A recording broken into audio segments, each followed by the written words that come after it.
بصدر فرخة واحدة.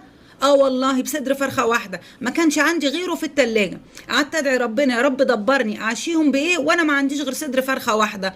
قعدت ادعي ربنا يدبر لي امري. ربنا الهمني ان انا اعمل لهم الوصفة دي اللي هم اصلا بيحبوها.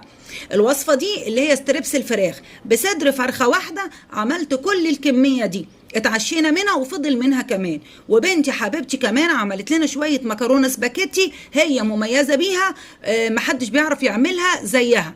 وهي بتعملها كلنا كنا بنكح من الفلفل الحراق اللي عملته بيه، ما هو احنا اصلا بنحب الحراق. وعملنا كمان شوية سلطة بلدي مع شوية كاتشب من اللي كنت عاملاه معاكم قبل كده، وهسيب لكم الرابط بتاعه في صندوق الوصف.